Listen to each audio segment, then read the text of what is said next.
Just before we start, we want to bring your attention to a campaign that we're going to be part of. This September, we're taking part in Stay Tuned, a month-long event for the suicide prevention charity Campaign Against Living Miserably. We're using the power of the pod to raise money for Calm's life-saving services, which are needed now more than ever, and to help people find ways to stay.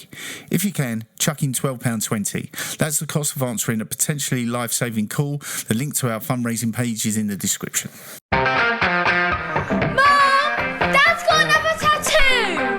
On this episode, we've got another guest, and we ask the most important friendship question of them all.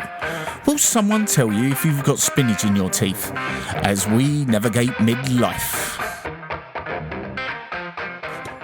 Hello, and welcome to episode 24 of Mum, Dad's Got Another Tattoo, the Midlife Crisis podcast. I'm Mark, and I'm here with Richard.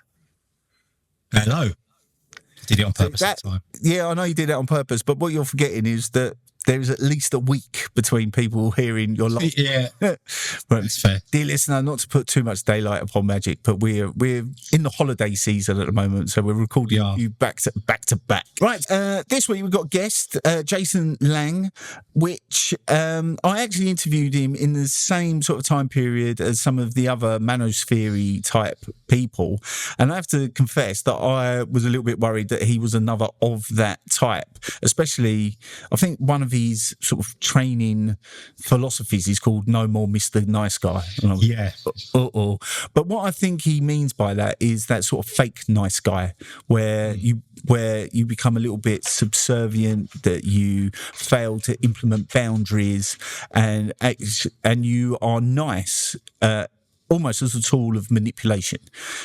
I discovered that subsequently. I don't think he was very manosphere-y, was he? You've listened to it as well. We'll get to it in a second. But what did you think when you first heard the introduction and then?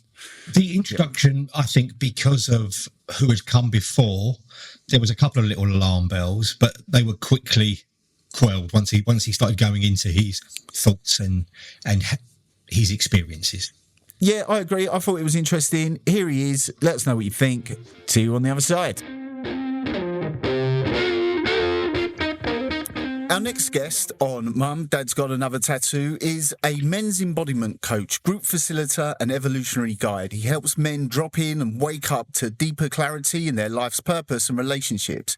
He believes that every man should be in a men's group for their growth and support opportunities they provide. He's a certified No More Mr. Nice Guy coach and has trained and studied with leaders such as John Wineland, Dr. Robert Glover, Trip Lanier, and more. Welcome to the podcast, Jason Lange. How are you? So excited to be here, Mark. Thank you. Doing great. No worries. And from that biography there, you're doing a lot of work with men. It seems centered on mental health, and we mentioned in our messages before this as well, loneliness, joining men's groups and the benefit of that. So first of all, what brought you to this arena? And then maybe we'll get on to what brings men to your expertise. Absolutely. Well, the two are related in that what brought me here was my pain. And so for me in particular, my journey started white guy, middle lower class, Midwest United States, had a lot of privilege and basic security needs met for me.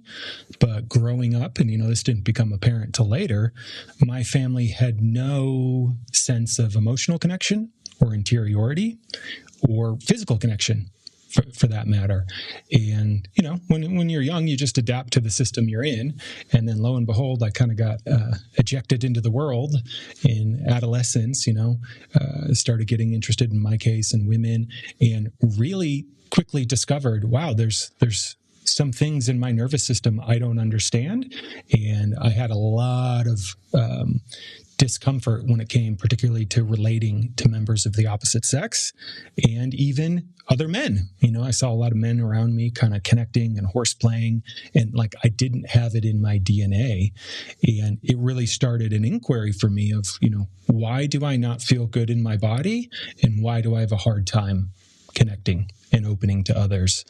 And that journey, meandered for some years as I got into philosophy and some different things, but really culminated for me in my mid-20s when I got exposed to two things: men's work and men's groups, and then somatic or body-based therapy. And when I, in fact, got to experience those combined, some real shifts in my life started to happen, and particularly in how I was showing up and feeling in my own body. And I just continued down that path for my own, okay, there's got to be a better way to be in the world than this level of discomfort and numbness and pain I was carrying around day to day. And essentially, I stayed in men's groups since then. And at one point back in like 2018, I was talking about it so much, men around me started to ask, like, hey, can I come? Can I join? Can we join your group? And at the time, I was living in Los Angeles, and my group was 8 guys, and we met in one of our members' therapist's office.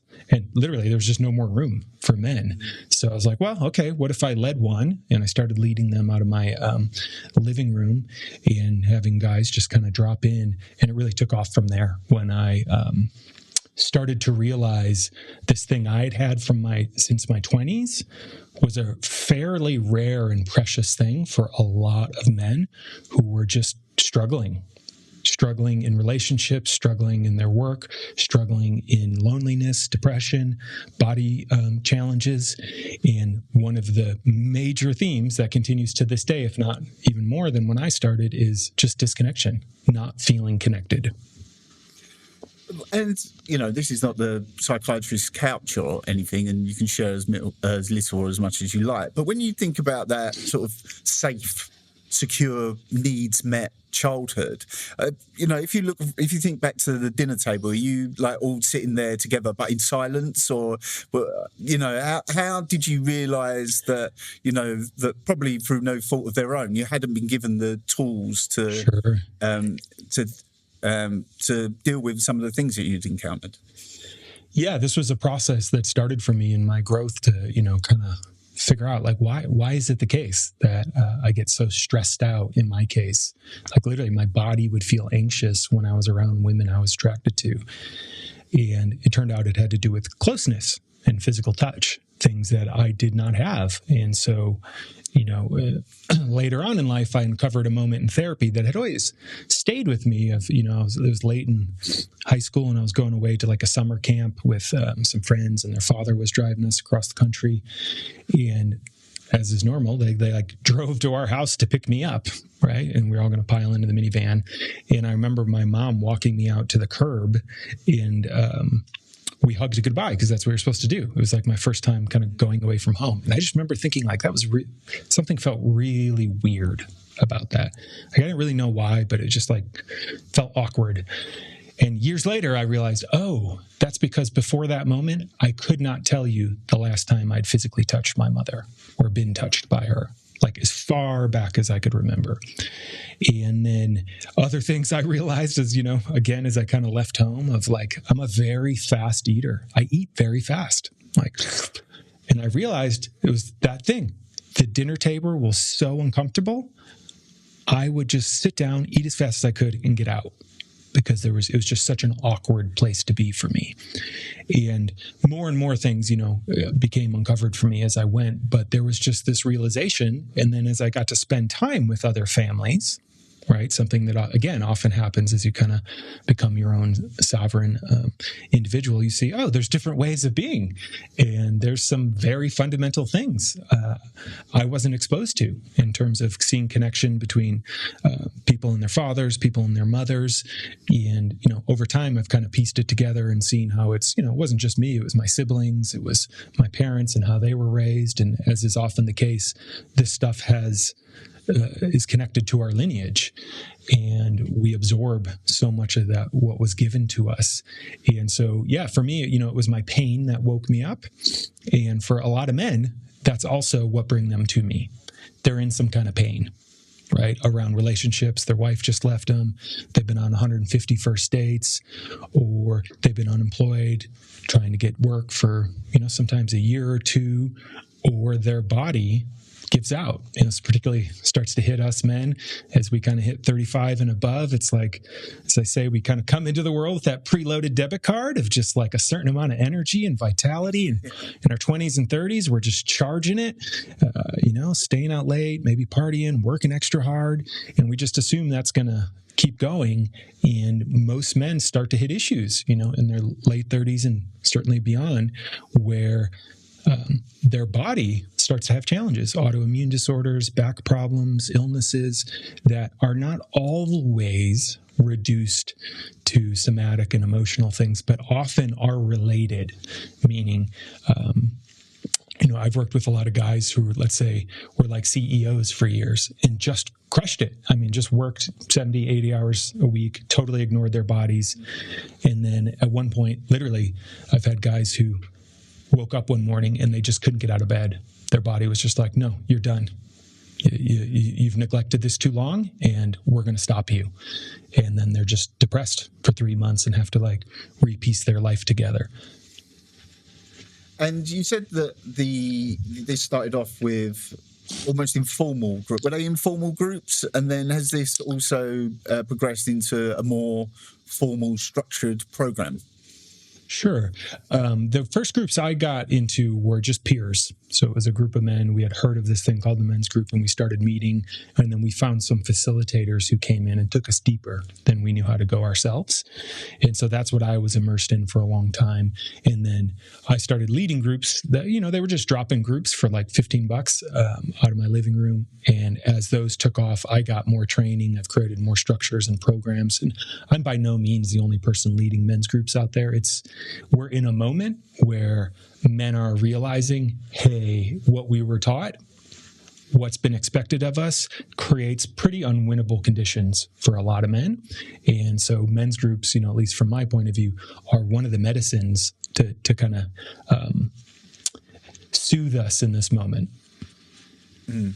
And those groups, there is a tendency to think about groups like that and look from the outside as a sort of almost like, Fight Club getting together, or some sort of end of a Will Ferrell movie where people are running through the forests and screaming, which, look, if that works for you, great. But from the outside, it can look a bit ridiculous. And also, I guess, if it feels like that, it may prevent other people from getting involved. How do you combat that kind of perception?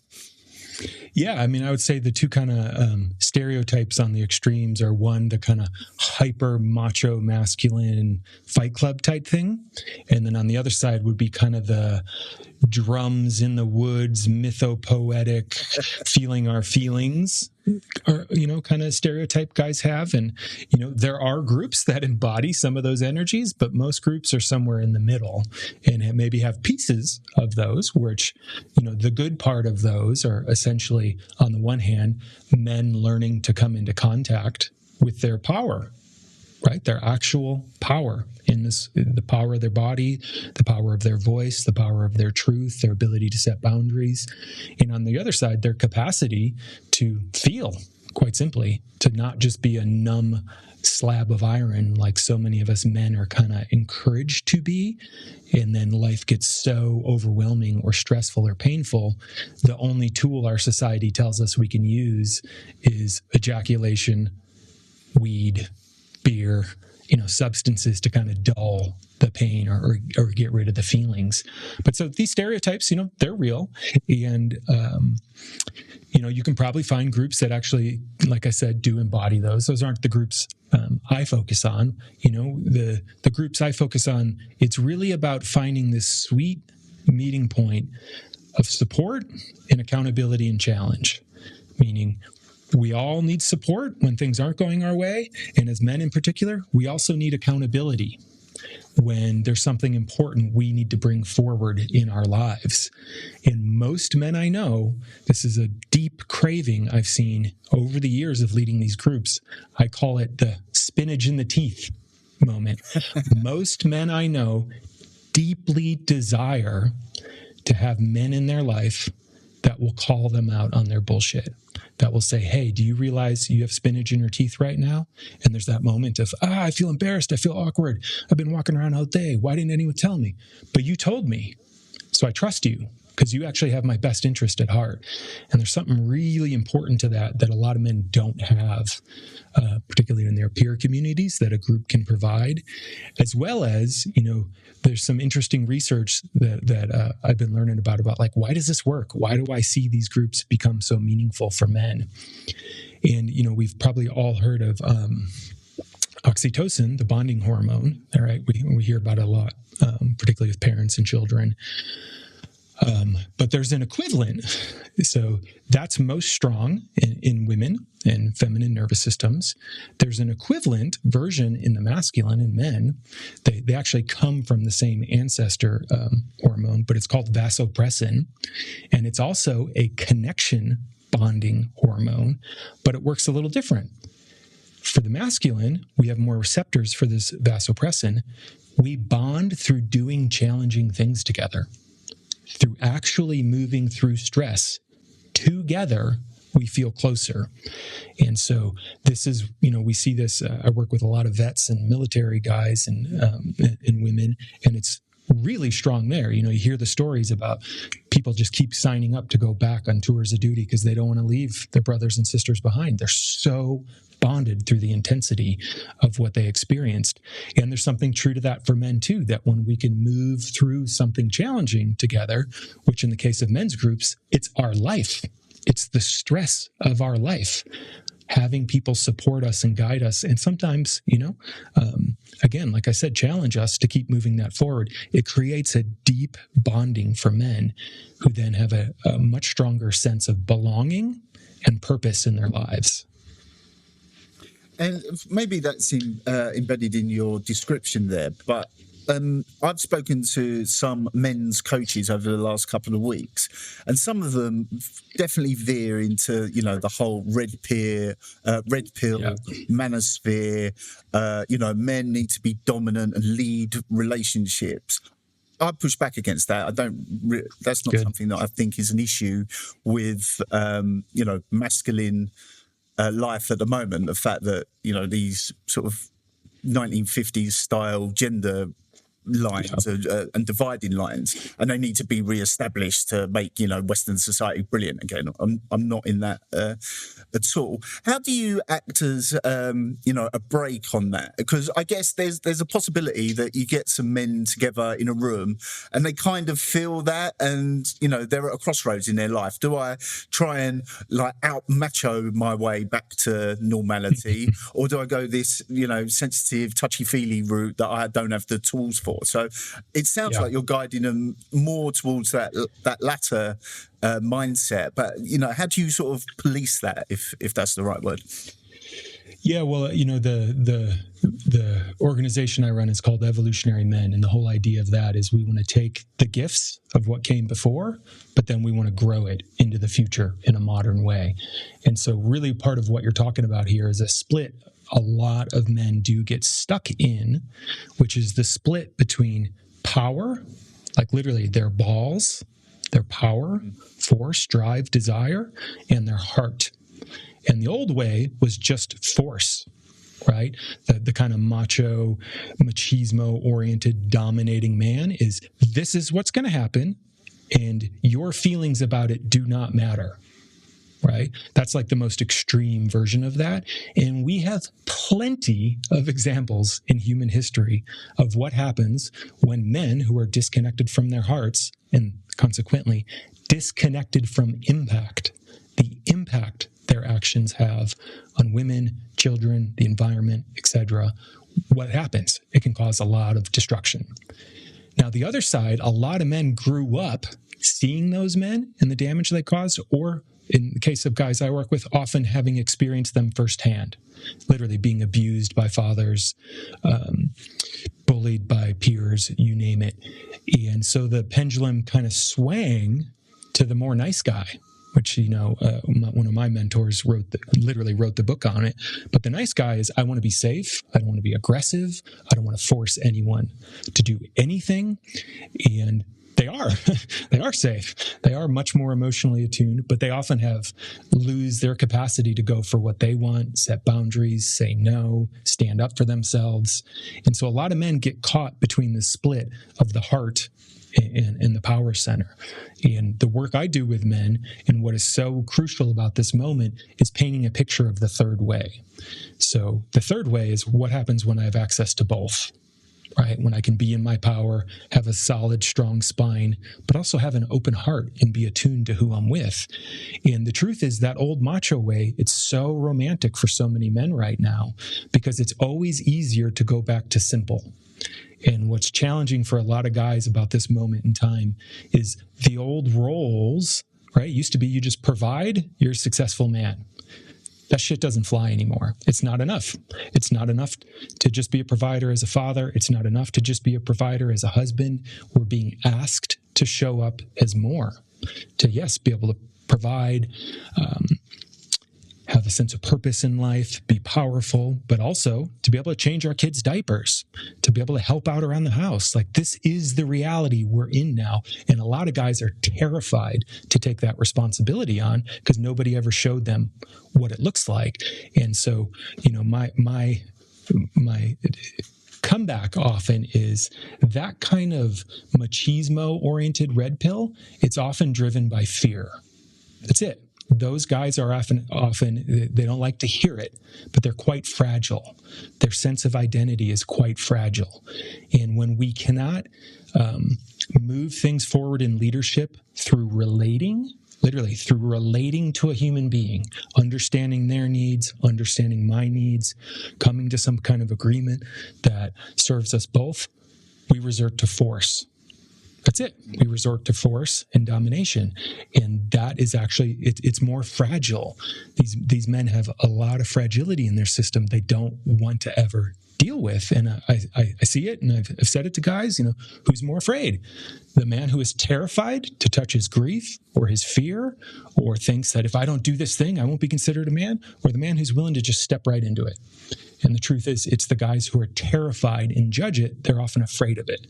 Now, last piece I'll say is this doesn't mean we become a fully collapsed, you know, mishmash of vulnerability and weakness as a man. No, that's not it at all.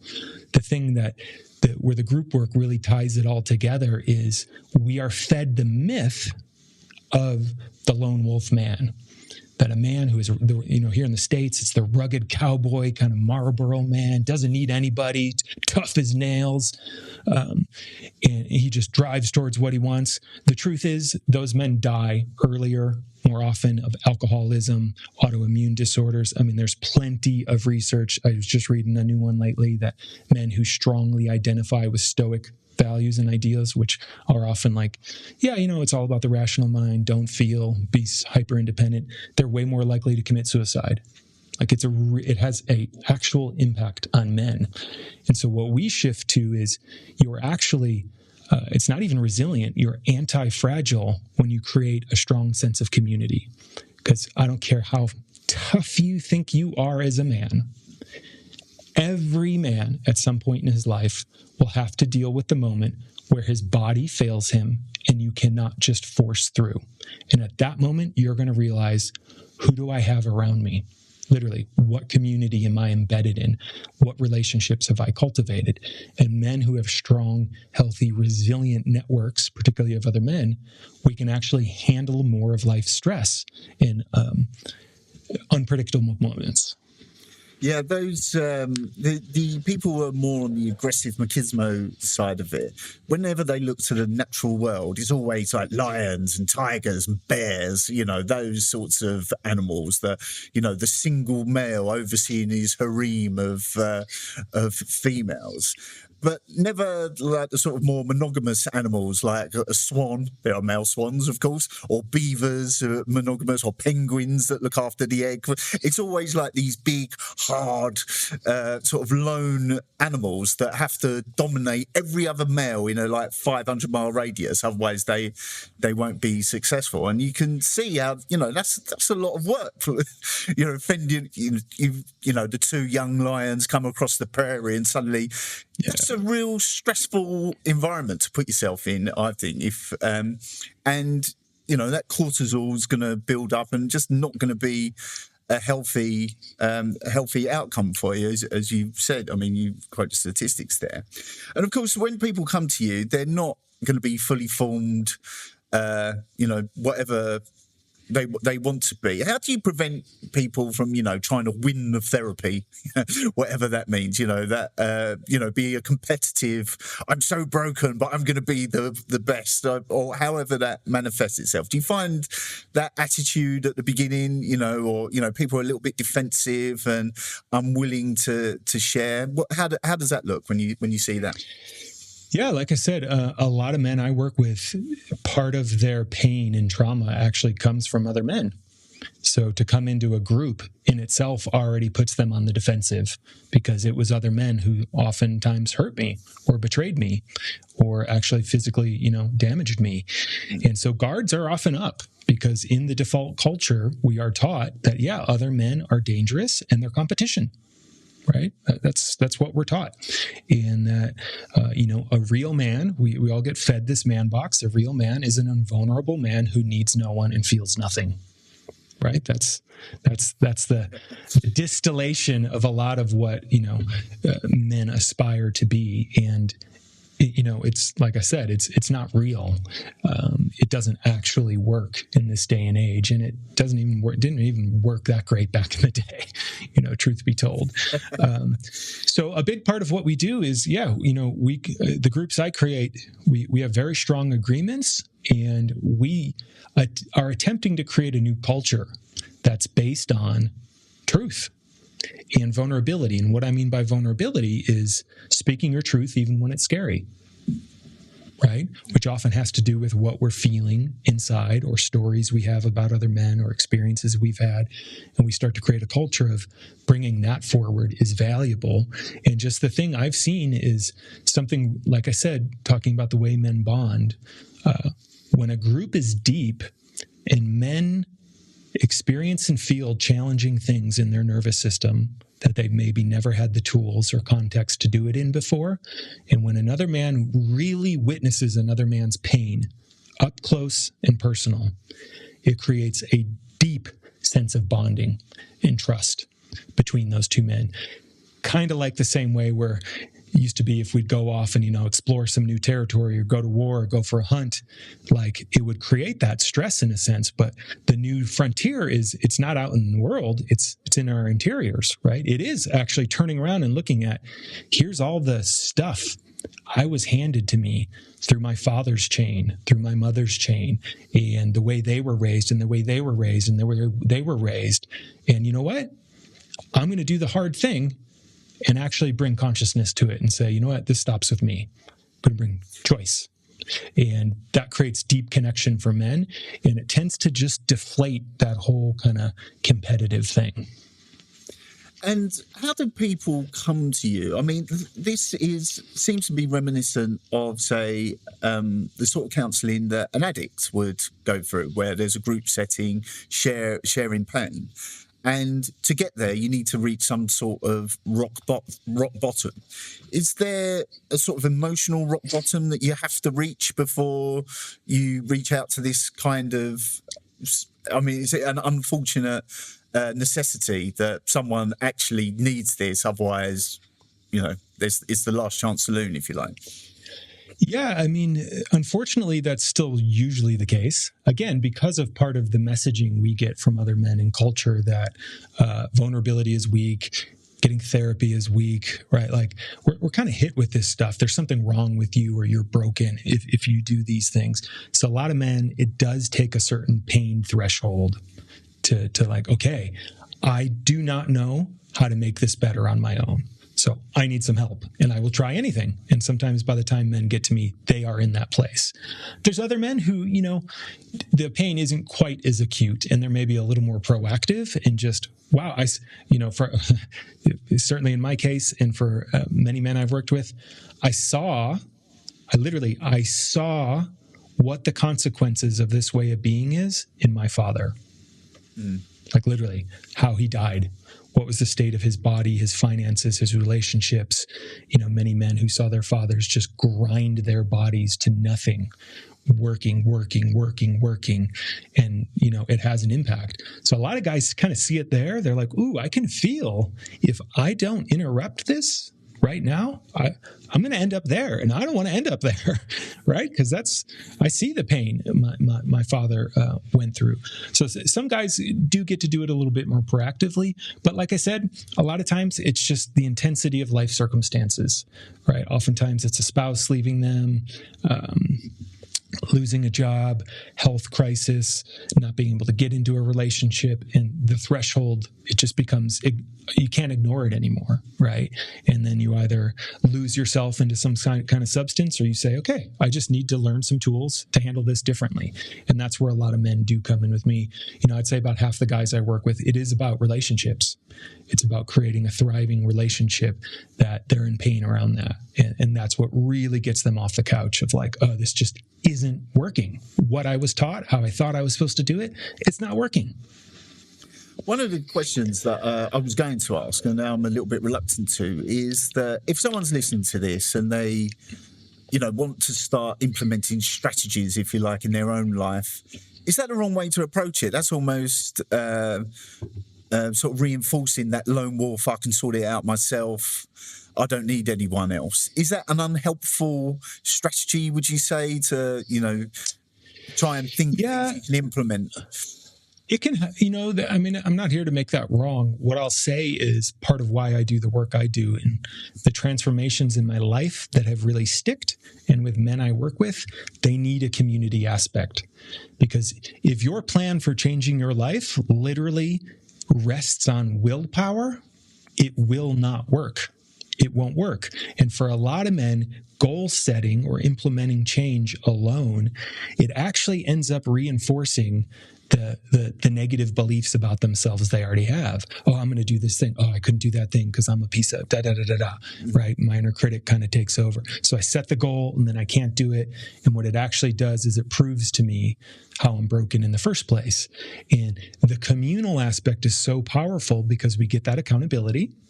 We get understanding when things aren't working, and we get to go through it with other men and learn from their wisdom in the process and see their wins. And this is one of the things that shocks a lot of guys is how inspiring it is to be in a group when men start sharing their wins.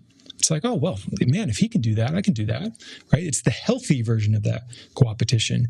One of my guys in my personal group used to call it the sunlight effect. It's just like, oh man, the sun's shining on these men and it starts to hit me and I get warmed up and I'm like more eager to try stuff in life. And so, there is something possible about, you can implement certain things, but change most often happens relationally, whether it's a coach, a therapist, or in a group. In the instance, of what I tend to really promote, is because most of the changes we often want to make in our life are relational ones. How am I showing up with other people? And so if I try to do that alone, it often doesn't work. But if I'm in a shared context of actually deepening and learning and improving my skills for a relationship, we have a lot more capacity for that. And there's very few men I've ever met that are like, hey, have you ever had the workout with a buddy experience? Like you go to the gym and you work out alone. You're like, yeah, I'm kind of, you work out with your buddy. You're like, man, we're really pushing it, right? It's a little more fun. There is a little bit of, oh, he's doing it, I'm doing it. And it's not about like ranking each other, but there's a certain momentum to moving forward with other men that is irreplaceable in my experience. Mm. And without breaking any confidences, if you can you think of like one of the people that you've encountered that, there was like a shocking change or something that was truly memorable and you think, that's the model of the person that I want to come through. That's the change that I want to see. Yeah, particularly what I've experienced in various ways. So, the exact content is different, but men who have carried something in shame or secrecy for decades, literally decades, and never told anyone about it. And when they're able to bring that forward and it's met with presence and oftentimes actually love, it is like seeing a man be reborn. I kid you not. Like eyes soften, face softens, voice deepens, blood comes back to the skin. There's life force moving through the man again. And that could be, stuff I've held in secret, or just feelings I've never allowed myself to feel or express, whether that's anger or grief or fear or panic or whatever that might be. And seeing men come back alive is pretty incredible. And for a lot of men, the other thing I'll share is when they become embedded in a group of guys who deeply know them, their story, their pain, and their desires, right?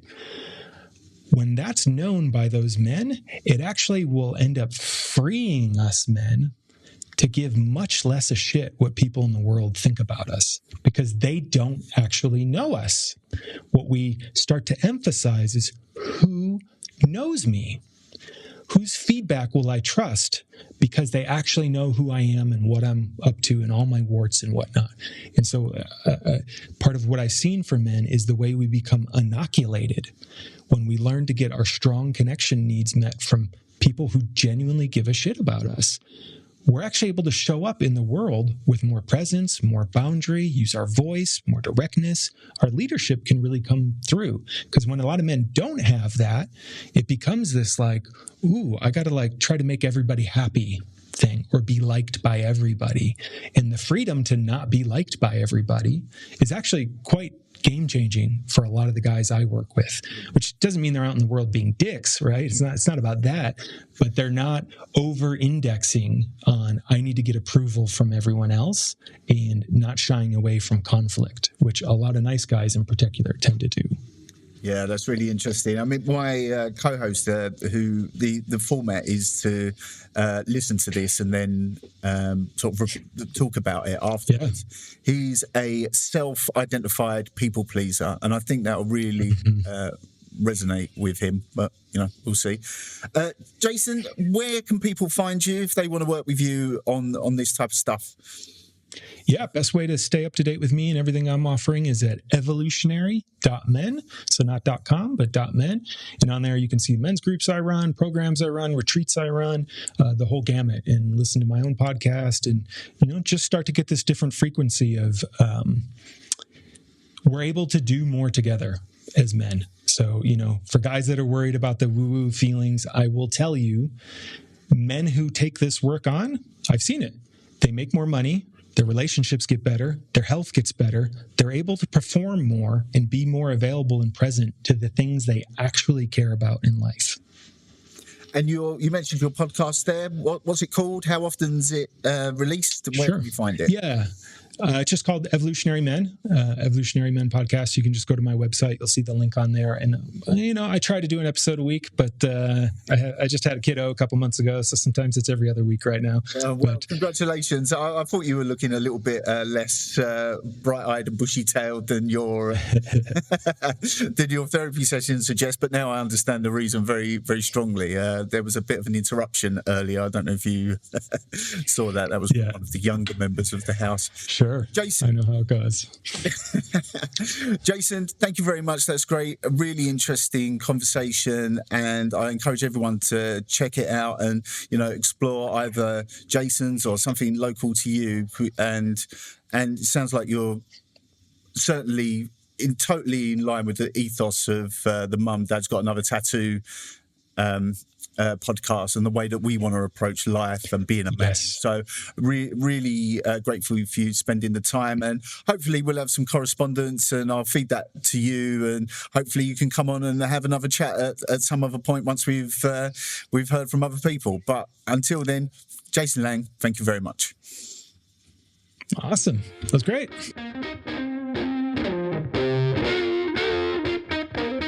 So that was Jason talking about lots of feelings. Really, I was really surprised. I really liked him as well. He was a little bit serious, I think, for what might be a more light-hearted view. But I thought he had some really interesting points to make. What did you make of it?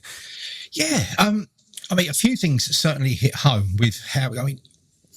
It's not, my family are very different, but what really, resonated with me was when he said his family his parents and his siblings had no emotional or physical connection. Now, I'm sure some families are like that, but my family never were, and it really seemed, from what Jason was saying, formed his emotional development from then on. And that was quite shocking. You know, no physical contact as a child. I mean, it's essential. He went to camp and his mum hugged him, and it sort of it was almost like a shocking moment to him that he couldn't remember the last time that had happened. And I suspect that, you know, I'm only guessing, but she was doing that because it was expected, like in a public setting, rather than maybe a genuine show of affection.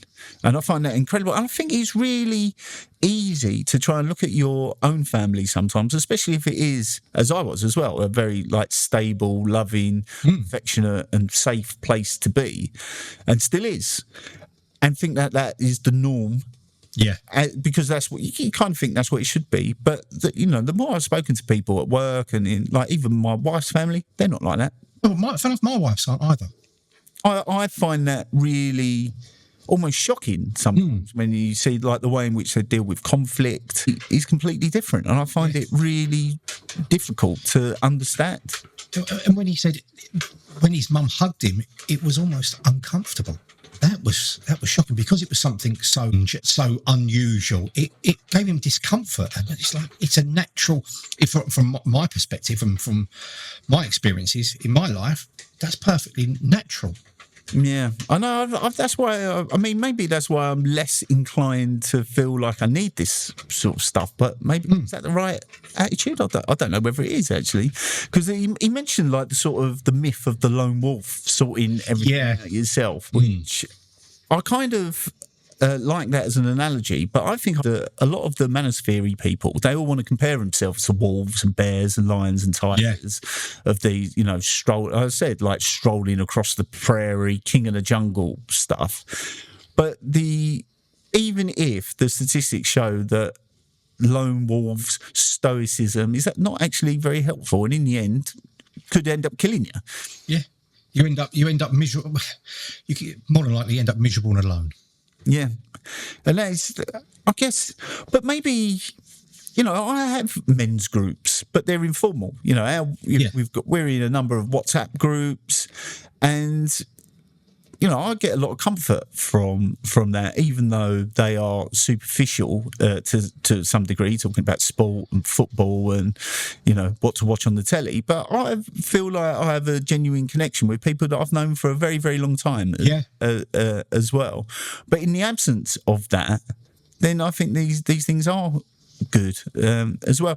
And I quite like the fact that he was aware of like sort of masculine power, but with heart. Those.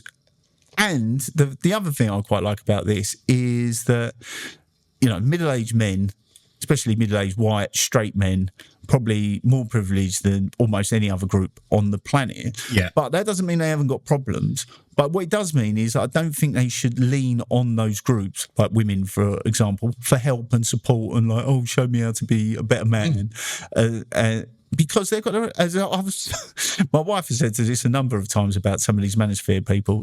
Look, mate, we've got our own problems to worry about. Fucking only yours. Yeah, and I think that ends up, you know, content mining in Reddit and in over 40 subs, and there's a lot of women in there complaining that, you know, they have basically children for husbands who just want to play computer games and build forts and that kind of stuff, until it gets to a stage where they start wanting carers. I don't want that for me. No. I don't want that for my wife, and I don't want our listenership to be like that either, because I think that life can be so much richer than that. Yeah, and it's funnily enough, it's a conversation that I've had only recently with my wife. You know, I do. Don't get me wrong, I do number of things around the house, but there are things I just haven't been doing, and it's such simple stuff, and it's you go, you know what, I really should be doing that, and it's not difficult stuff. It's it's a partnership, not, oh, she can do that, which wasn't my thinking. But you realise you're going about your day-to-day stuff. I'll do X, Y, Z. And you don't really think about the other bits when they're quite easy to do, and it makes everyone happier. Yeah. I did see a bit of research the other day that, people talk about communication all the time, how important that is in marriages. The most successful marriages aren't based on communication. They are the people that just grow to accept that that's what their partner is like.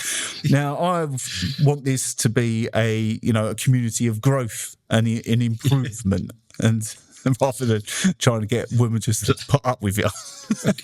An army of Jim Royals. Yeah, sitting in your chair. Yeah. I'm anti your chair, even though, of course, I do have the spot on the I have my side. Yeah. Do you know what I heard the other day as well? Going off on a bit of tangent. There are people in this world who don't have a side of the bed. They just get into bed. What? Like couples, don't have a set side. That is chilled me to the bone. If I sleep on the other side, I can't sleep. If I get in, it feels all wrong. Yeah. No, that's not right. Even our side of the bed extends to holiday arrangements as well. When we go on holiday, it's the same. It's the same side. Has to be. Sometimes you have to take a bit of time to work out because, the bed's round the other way and the door's on the other side. Where's the door? Yeah. Yeah, been there, done it. Yeah, you have to have a side of the bed. Otherwise, you have chaos in this world. Yeah. So what did you think about Jason's way of doing like men's groups? How do you feel? Would you join one? Do you know, it's something I immediately thought, no, that's not for me. But the more he spoke about it and the benefits of it, I think I would. Yeah, I think I would. I'm really uncomfortable in that because I would try it, most certainly. Yeah, there's nothing wrong with trying it, but I don't know whether the way he was talking about it was quite American. that's why I had that. I was. I'm going to bring that up. Like Will Ferrell films, taking his shirt off, running naked through the redwoods, primal screaming as a way of healing himself. And at some point, I think you can get carried away with that, but at the back of your mind, there's a little whisper saying, "What the fuck are you doing?" Yeah. So I don't know. I mean, I don't know whether it's for me. And Dan mentioned it as well, and maybe you could mention with it because I know you're going to have a chat with him. At some point over the next few weeks, is that need to be vulnerable. I'm not even entirely sure what that means, let alone being able to practice it. I don't think that's essential. I don't think that's essential at all. In my personal, I think you can be strong, caring, understanding without being vulnerable, but that's where I am at the moment. What does vulnerable mean to you when you hear that word? I mean, it can mean different things to different people, of course. I suppose he could mean, and we didn't really clarify at the time. Does he mean opening yourself up to other people, exposing your fears, weaknesses? That sort of thing? I think that is what it means. That you can admit that you haven't got it all together, but sometimes I think that. I'm not in this group. I'm not in this therapy session because everything's fine. Yeah. Well, if I was here, if everything was fine, I wouldn't be here. Yeah. And if I thought everything was fine, I'd be deluded anyway, so I'd need help for that because it would be delusion and not this, because no one has it all fine. No, that's so true. So yeah, I like the idea in principle, if not the exact way that he would go about it. Yeah. That's a cultural thing. I mean, he said he lived in Los Angeles, and it's a stereotype that comes with that sort of West Coast America hippie different vibe stuff. Yeah, it's a different vibe. I mean, I imagine there would be some incense, but it's a different way of doing stuff. It's different culturally to how I would feel comfortable with it. Yeah, but I did like when he spoke about the spinach in the teeth. Yeah, that is him. Which is a good. And the more I was thinking about it, it is always good to have that someone that will hold you to account. That's not a wife or someone, like a friend that you trust, that that can hold you to account and say that you're doing that wrong or you're talking rubbish. Yeah. No, I agree with that. The thing is, one of those things that I am happy to practice. I'm a good pointer outer. I'm not sure I take the observation that well. Yeah, my teeth's meant to be green. Yeah, and I think as I've got older, I think I'm trying to get better with that, but it's not easy. No, it's not easy. But I think that acknowledging these things are not easy is important, because it's all very well saying, oh, be vulnerable, point out, be accepting of people pointing out your flaws and all that. But it's like all these things. None of this is a secret. Like getting fit, everyone knows what you got to do. Yeah. Getting good at something, you got to practice. Yeah, 3,000 hours. Is it only 3,000? Oh, is it 30,000? 10,000 hours is like, I think, but that's to get to elite level, like World P-Frame Championship level. Got plenty of time. Check out last week's episode. I say last week's, we recorded it about 3 minutes ago. So I think we're at a point now where we know what we have to do. Yeah. But doing it I think it is difficult, actually. And acknowledging that it's difficult is fine, but it's also not a reason not to do it. It's just... No.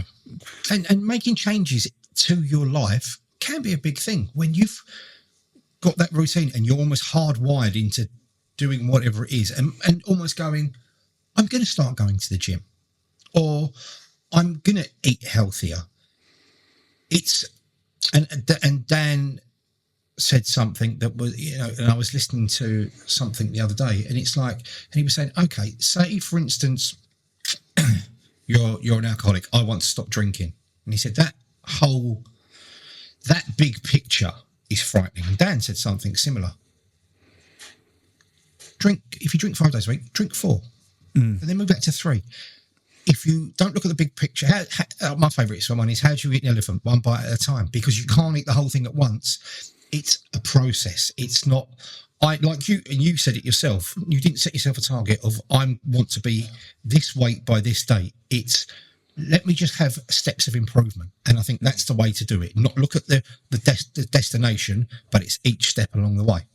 Yeah, I would agree with that. So, if you do feel that a group setting would be good for you, I would encourage you to try and seek one of those out. If you want something more one-to-one, Dan Holder and Atomic Rambo Coaching, he's a certified friend of the show at this point. Stuff will be in the show description, along with our. Just want to highlight something we mentioned in the opening, which is the forthcoming Stay Tuned mental health campaign from the charity Calm.